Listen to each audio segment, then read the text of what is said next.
Oke, selanjutnya setelah kita mengenal jenis-jenis selektor, eh, yang selanjutnya adalah jenis-jenis dari CSS dalam kode HTML. Jadi dalam pembuatan sebuah HTML itu ada 3 jenis eh, pembuatan kode CSS-nya. Di antaranya adalah inline CSS.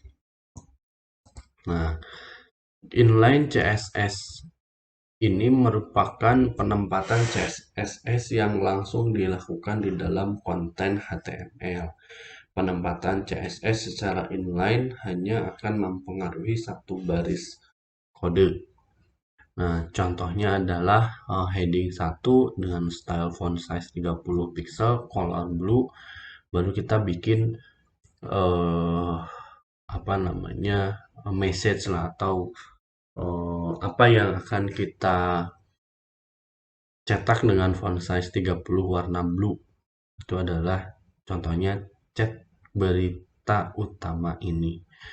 Nah, CSS di atas berarti hanya akan mempengaruhi paragraf yang spesifik di dalam satu file HTML. Nah, salah satu contohnya adalah seperti ini. Jadi, kalau misalkan eh, contoh inline CSS-nya seperti ini. Jadi, eh, ini langsung berjalan di halaman HTML yang kita buat. Nah, ini adalah inline. Jadi, style color red, font family, sun ini hanya untuk judul artikel aja. Kemudian kita bikin style color maroon ini akan berhenti sampai dengan uh, tutup paragraf di langsung dalam file HTML. Nah, sebagai contoh, kalau misalkan kita buat nih, misalkan, oke, kita buka Sublime text-nya, kemudian kita save terlebih dahulu, kemudian uh,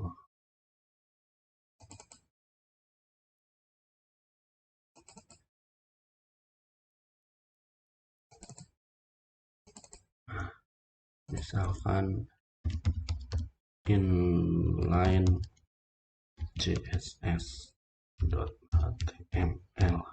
Kenapa kita masih uh, membuat formnya HTML? Karena CSS yang atau style sheet yang kita buat masih inline ya, masih di dalam HTML itu sendiri. Itu kita save, tinggal kita copy. Nah, contohnya seperti ini. Jadi nanti pada saat kita running nih, misalkan style color red from family. Nah, kita klik kanan, open in browser.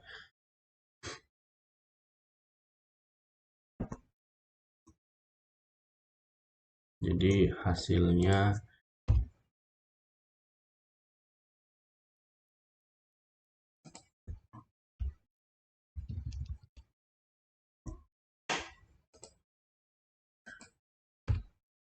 hasilnya seperti ini.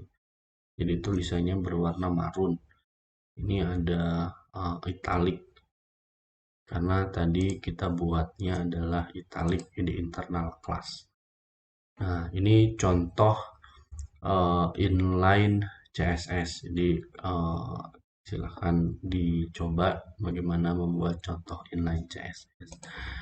Nah, yang selanjutnya setelah inline CSS ada internal CSS. Metode internal CSS atau disebut sebagai embedded style sheet digunakan untuk memisahkan kode CSS dari tag HTML, namun tetap dalam satu halaman HTML. Nah, atribut style yang sebelumnya berada dalam tag dikumpulkan pada tag sebuah tag atau style tag ini harus berada di bagian head dari halaman HTML. Contohnya adalah seperti ini. Jadi kalian bikin style sheet-nya itu di dalam head, di dalam head di atas body.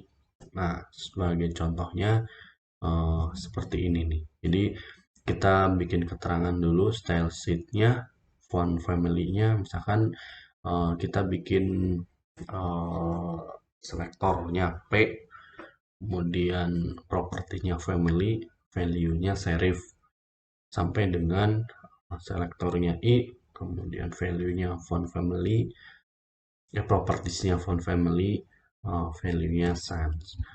Nah, sebagai contoh, jadi kita buka lagi, kita bikin uh, file baru. Nah, kita save.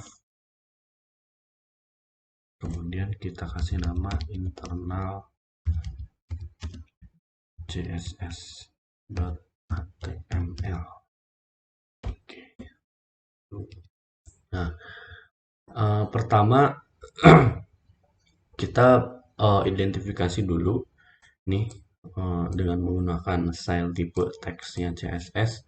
Kemudian kita bikin selektornya P, kemudian kita bikin propertiesnya family, kemudian value-nya serif sampai dengan I, kemudian value-nya propertiesnya family dan value-nya sans.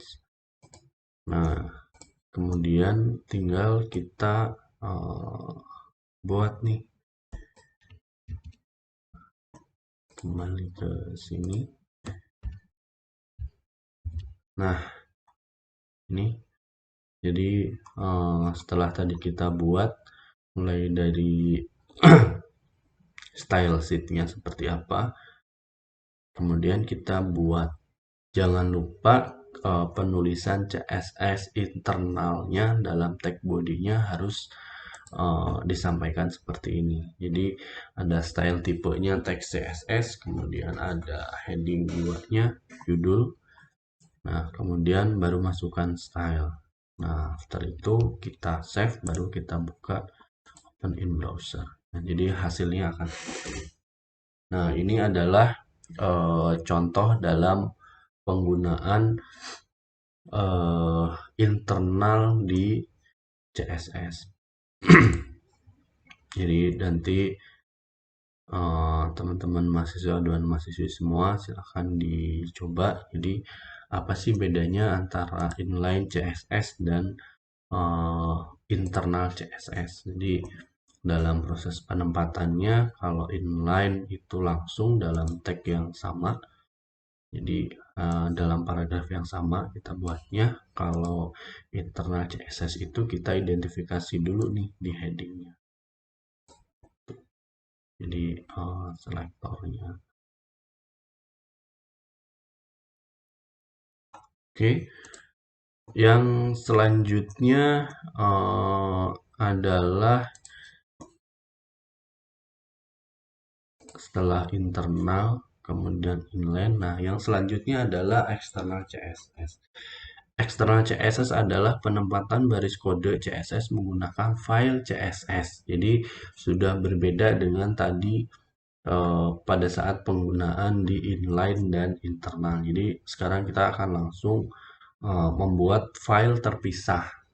Misalkan salah satu contohnya adalah kita bikin nama apa, di belakangnya sudah bukan lagi .html tapi .css. Nah, seperti contohnya seperti ini. Jadi untuk menggunakan CSS yang tadi kita sudah simpan di file terpisah, kita perlu melakukan import ataupun pemanggilan CSS yang tadi kita sudah buat. Nah, ada beberapa cara untuk memasukkan kode CSS dari berkas eksternal atau dari file eksternal yang tadi kita buat. Pertama, kita bisa menggunakan link. Nah, contohnya adalah link rel, kemudian tanda kutip 2 style sheet, tipenya teks atau CSS, href. Href itu nanti akan menuju ke nama stylenya. Kalau misalkan namanya styleku.css, ya berarti kita masukkan filenya. Kalau misalkan kalian bikin namanya